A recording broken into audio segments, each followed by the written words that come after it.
Sir start कर रहे हैं।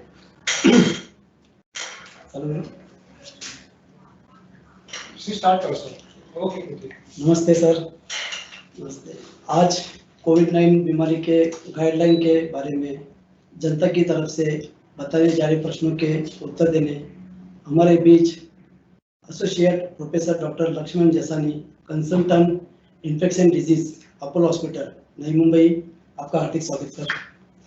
समस्त भारत देश महाराष्ट्र में मेरी नई मुंबई और नई मुंबई में स्थापन हुए समस्त भारत देश के हॉस्पिटल के माध्यम से और सामाजिक क्षेत्रों में काम करने वाली आप सभी की नई मुंबई वेलफेयर फाउंडेशन, इस माध्यम से आज सामाजिक क्षेत्रों में मैं नई मुंबई वेलफेयर फाउंडेशन की तरफ से संस्थापक अध्यक्ष गणेश पाटिल और नई मुंबई की और भारत देश के समस्त जनता की तरफ से कोविड-19 बीमारी के बारे में जनता से हुए प्रस्तुत करता हूँ। सर, आपसे पहला प्रश्न है कि वायरल फीवर और कोविड-19 फीवर, इसमें क्या फर्क है सर? देखिए, अगर आप देखेंगे तो वायरल फीवर और कोविड फीवर ये दोनों में अंतर करना बहुत मुश्किल है, क्योंकि दोनों में ही सेम टाइप के लक्षण दिखते हैं। वो कौन से लक्षण होते हैं? नाक बंद होना, नाक से पानी आना, छींक आना, खांसी होना, स्पेशली ड्राई कफ होना, सांस लेने में तकलीफ होना और बुखार होना, साथ में हाथ पैरों में दर्द होना। तो ये वायरल फीवर में भी दिखता है और कोविड-19 में भी दिखता है।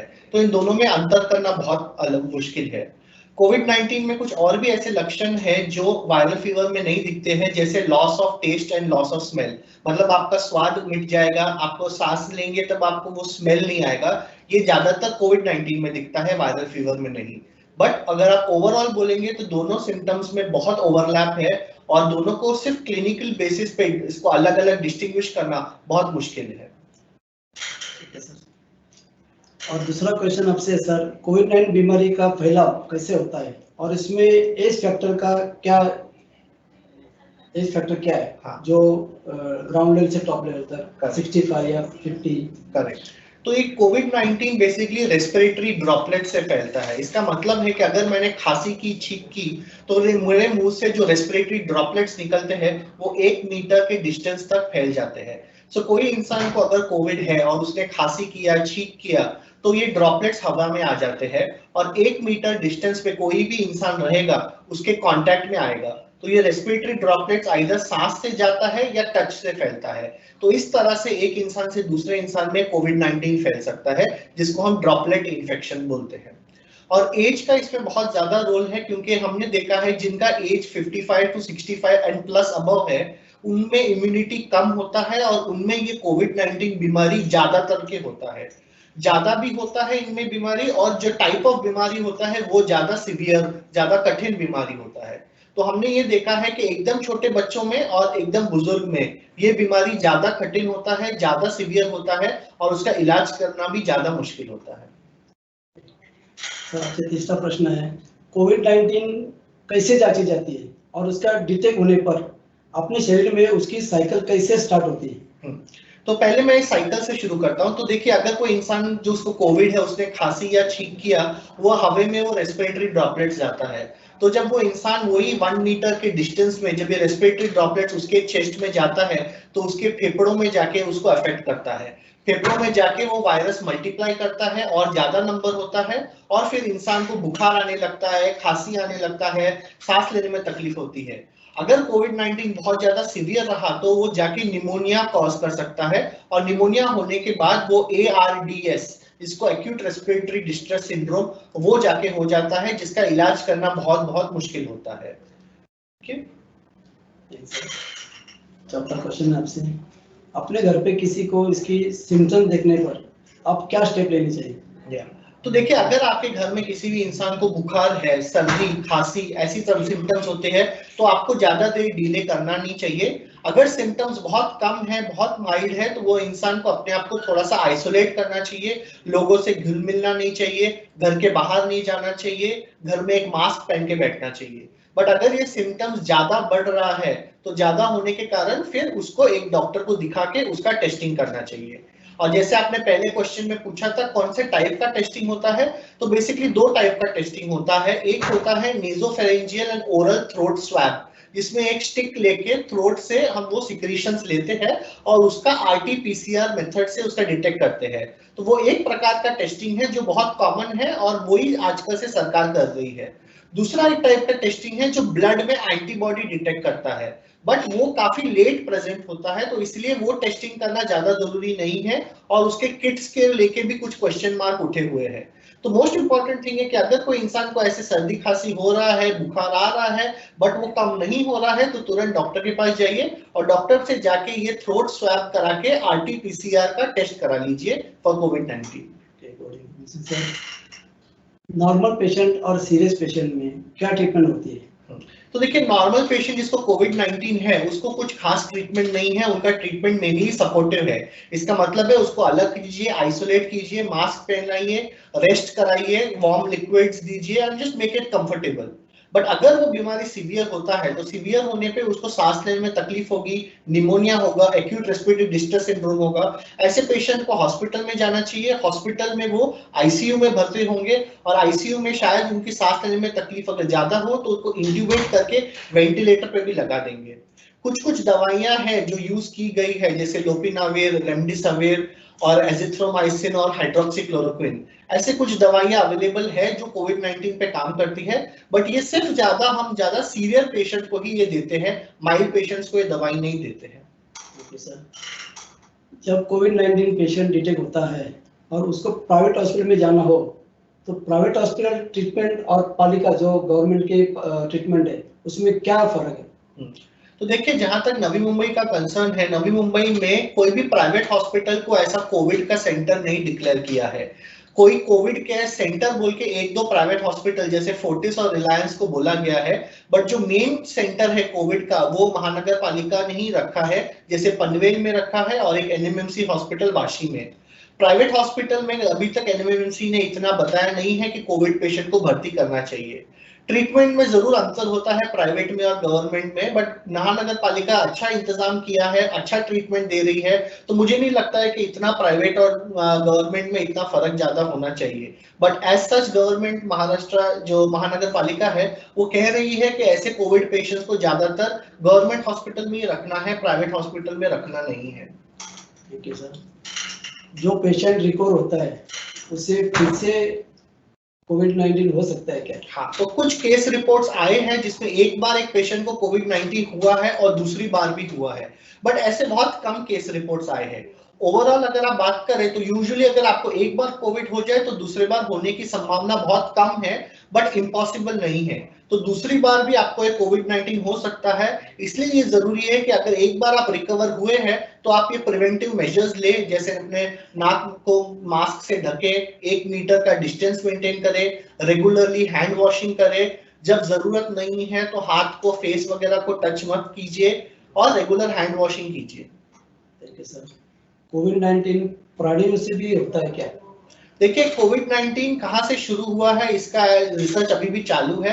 ऐसा लग रहा है कि कोविड-19 बैट से हुआ है, बट ये बैट से होने के बाद अभी ह्यूमन में ट्रांसफर हुआ है, तो ये अभी ह्यूमन टू ह्यूमन ट्रांसफर होता है। अभी तक कोई भी ऐसे एनिमल नहीं है जिससे ये कोविड-19 हुआ है, तो आप बिल्कुल अपने पेट्स, डॉग्स, कैट्स वो सबके साथ आराम से रह सकते हैं, बिकॉज ये प्राणी से ये इन्फेक्शन ट्रांसमिट नहीं होता है।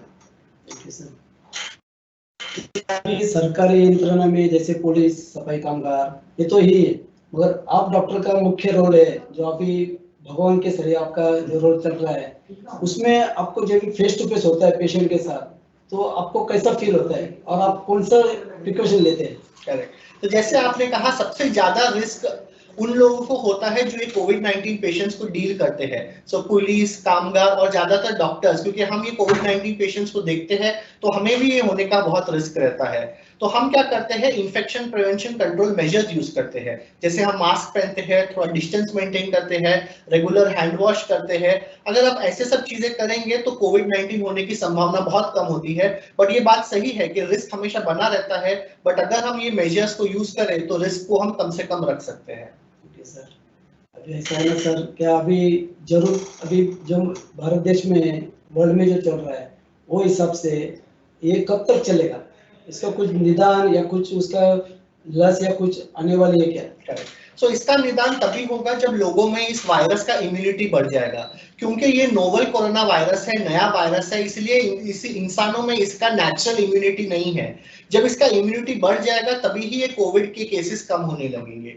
तो ये नेचुरल इम्यूनिटी कैसे बढ़ेगा? जब ये वायरस काफी हद तक स्प्रेड हो जाएगा और यंग इंडिविजुअल्स में फैल जाएगा, तो यंग इंडिविजुअल्स एक नेचुरल इम्यूनिटी डेवलप करेंगे जिससे ये इन्फेक्शन नहीं फैलेगा। बट अगर ये इम्यूनिटी अपने को जल्दी फैलाना है तो इसकी जरूरत है वैक्सीन का। बट वैक्सीन को आने को अभी भी टाइम है, 6 महीना या 1 साल लग सकता है। तो मुझे लगता है कोविड-19 अभी भी कुछ दिनों के लिए चालू रहेगा। ओनली थिंग इज उसका इंटेंसिटी कम हो जाएगा, मतलब जो नए केसेस है वो कम हो जाएंगे। और जैसे नंबर ऑफ नए केसेस कम हो जाए तो वो एक प्रूफ रहेगा कि इम्यूनिटी बढ़ गया है लोगों का पॉपुलेशन में और वो फाइट कर सकते हैं ये इन्फेक्शन से। अभी सर सेंसिटिव बात ऐसी है क्या, जो भी गाड़ी आती है एम्बुलेंस घर के पास, तो कोविड-19 जिसको हुआ है उसको बोलते हैं बैग लेके चलो, फिर उसका कभी घर पे आएगा नहीं आएगा, ये सिचुएशन पैदा हो गया अभी। तो फैमिली तो डिप्रेशन में रहती है। तो जिस तरीके से अभी चल रहा है, फैमिली डिप्रेशन में जाती है, जो कोई आएगा नहीं आएगा। और डेथ जब भी होती है डेथ, तो उसको कैसा डिसॉल्व करते हैं लोग, मतलब घर पे नहीं देते क्या, कैसे अपने आप वो लोग सिचुएशन हैंडल करके? करेक्ट। तो देखिए इतना भी आपको घबराने की जरूरत नहीं है, बिकॉज 80% ऑफ द लोग जिसको कोविड इन्फेक्शन होगा वो बहुत मामूली होता है। सिर्फ 20% ऑफ द लोगों में जिसको कोविड होगा वो जाके निमोनिया बन जाएगा, और उसमें सिर्फ 2 से 4% ऑफ द लोग की मौत होती है। तो केस फेटेलिटी रेट जो हम बोलते हैं वो सिर्फ 2 से 4% है। तो ऐसा नहीं है कि हर किसी को कोविड हो गया तो उसका डेथ ही हो जाएगा। तो इस बात से आपको घबराने की जरूरत नहीं है। सेकेंडली, अगर कोई कोविड मरीज हुआ है, उनका डेथ हुआ है, तो इसका डेथ का बरियल और या फिर बर्निंग का प्रोसेस जो है वो गवर्नमेंट के थ्रू ही होता है। वो डायरेक्टली बॉडी रिलीज नहीं करते हैं, वो स्पेशल बॉडी को उसको पैक करना पड़ता है और उसके थ्रू ही उनका आगे का क्रियाक्रम का प्रोसेस करते हैं। Thank you sir. ये आपको लास्ट क्वेश्चन करना था, क्या जो भी कोविड-19 पेशेंट है उसको जब भी वो अच्छा होके आता है फिर भी उसको सोसाइटी या गांव या कौन सी भी इसमें समाज में कौन सी नजर से दिखा जाता है कि ये अभी आया है तो वापस फैलेगा, ऐसा कुछ है क्या? मतलब प्रोसेस में ऐसा हुआ है क्या कभी, वापस समझो आया और उसको बाद में हुआ है और बाद में सोसाइटी पूरा क्वारंटाइन किया है, तो इसका इफेक्ट अभी पब्लिक में बहुत चालू है क्या? कोई पेशेंट आने के बाद उसको अलग तरीके से देखा जाता है, ऐसा क्यों? ये बहुत गलत धारणा है। देखिए, अगर किसी को कोविड-19 हुआ है और वो उससे रिकवर हो चुका है तो इसका मतलब है कि वो अभी इन्फेक्टिव नहीं है, मतलब वो इंसान अभी ये वायरस दूसरे को फैला नहीं सकता है। तो अगर कोई इंसान कोविड-19 से रिकवर हुआ है तो उसका मतलब है वो पूरी तरह से क्लियर हुआ है और उस इंसान से साथ में रहने से, साथ में खेलने से ऐसा इन्फेक्शन नहीं फैलता है। सो ये गलत धारणा है कि जिसको एक बार कोविड-19 हुआ है उसको हम लोग टोटली आइसोलेट कर दे समाज में, ये बिल्कुल गलत बात है। तो ये मैं बिल्कुल क्लियरली स्पष्ट कर देना चाहता हूं कि अगर आपको कोविड-19 हुआ है बट आप रिकवर हुए हैं तो रिकवरी होने के बाद आप इन्फेक्टिव नहीं है और आपसे दूसरे लोगों को इन्फेक्शन नहीं हो सकता है। ये साइंटिफिक बातें है, ये लोगों को याद रखना चाहिए। Thank you sir. मेरे ख्याल से कोविड-19 के ऊपर जो भी प्रश्न थे वो आपने अच्छे से उत्तर दिए उनके, और जो भी अभी इंडिया में या बाहर देशों में जो चल रहा है, मेरे ख्याल से जल्द से जल्द उसका रसीकरण हो जाए और सब सेफल साइड हो जाए। थैंक्स सर, आपने अपना जो कीमती वक्त दिया नई मुंबई वेलफेयर फाउंडेशन की तरफ से, भारत के जनता की तरफ से आपके हम लोग याद रखेंगे सर कि आपने हमारे लिए इतना कीमती वक्त निकाल के हमारे प्रश्नों के उत्तर दिए sir. Thanks sir. Thank you very much. Okay. Thank you. Thank you.